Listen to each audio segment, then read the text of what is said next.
I want to begin, by thanking Creator, thanking the ancestors, thanking your ancestors, you know, and say that, I know that my ancestors, they had a dream, like your ancestors did.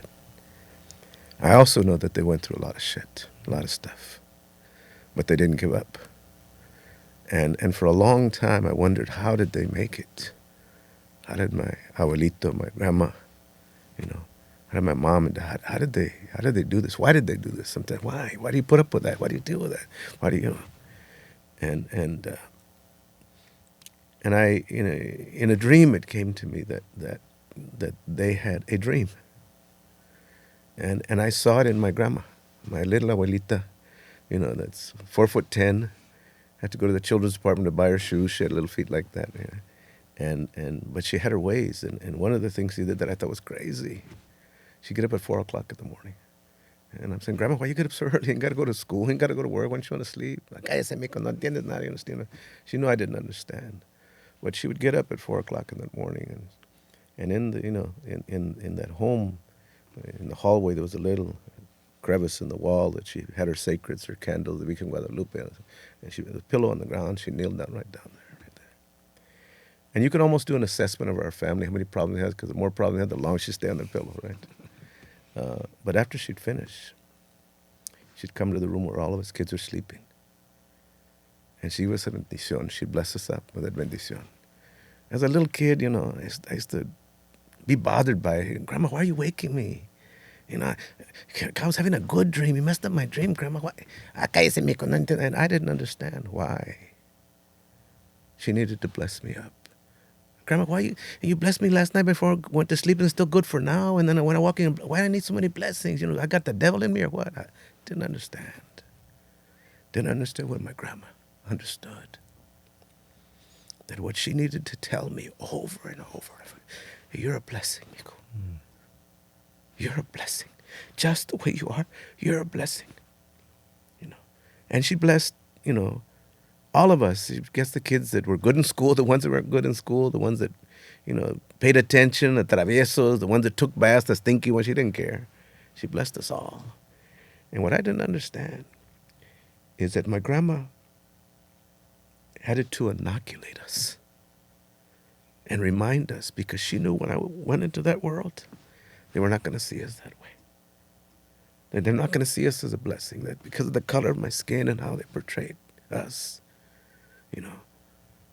when I walked in the store, they were going to follow me. The cops were going to pull me over. They're going to put me in the back of the classroom. They were going to, and those feelings, unless you have a protective shield, go inside of you and begin to cultivate something that later on makes you act different. But what I didn't understand is when my grandma said those prayers and sang those songs and burned that medicine, that all the grandmas woke up. All the grandmas woke up because they smelled that medicine. They heard that similar song. They heard that prayer. And all of them woke up and prayed at the same time. So it wasn't just my grandma's prayers. It was all those generations that were praying. It says, you are our dream.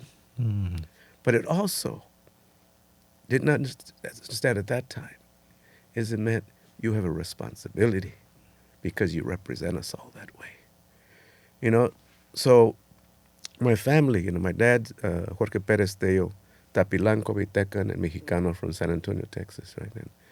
And my mom's Maria Susolage from Chihuahua. And they met, and some of us kids were born in Texas. But the work moved to California, and then some of us were born here. And I was raised in Compton, so I'm straight out of Compton, out of Barrio, black and brown neighborhood there in the 50s, And, and before we started the interview, we were talking about, these 50 years and done all this work.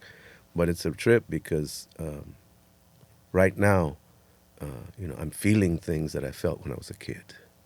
We used to live across the street from the school, right? And sometimes we'd be on the schoolyard playing, and you see some of the kids go to the fence, right? And you go see, well, what are they going to the fence for? And you go to the fence, and then you see that one of them's crying. and they're crying because they're seeing either the migra or the police picking up somebody. And you know who they're picking up because the kid that's crying, it's their dad or their mom or their tia, right? Mm. And as little kids, we just went to hug them. We hugged our friend, right? But then the bell rang, and the bell rang, and you had to shut it down.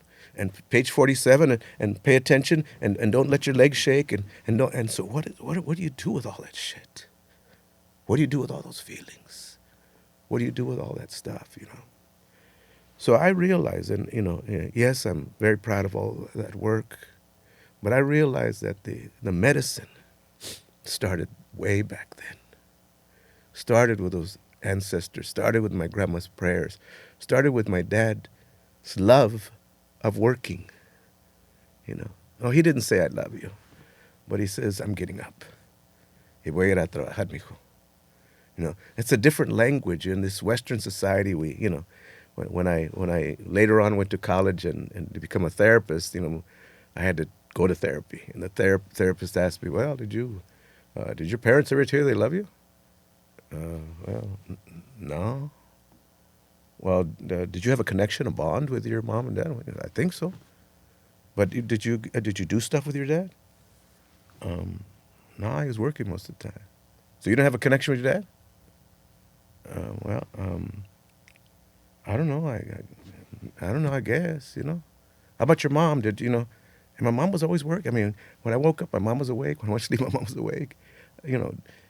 Working, but also taking care of the house and taking care of us. And this therapist made me doubt whether my parents loved me, whether my dad and his hard work and the trabajo, and I'd rub my dad's hands, and they were all crusty. Right. And I'm, Dad, your hands hard. Que quitas aquí, mijo. No sabes nada. And what I began to understand, not till much later, is early on in my life, this society was indoctrinating me to look at my family and the way that we connected and the way that we bonded and the way that we dealt with stuff in a very deficit-oriented way. To think that my dad didn't love me, And he was bien brusco, too. He's loud. Hey, mijo, ven acá, ¿qué tienes, hermano? Get over here, gata, Right. And I wonder, why was he so hard all the time, I mean, we didn't talk about it. My dad was just, brusco like that,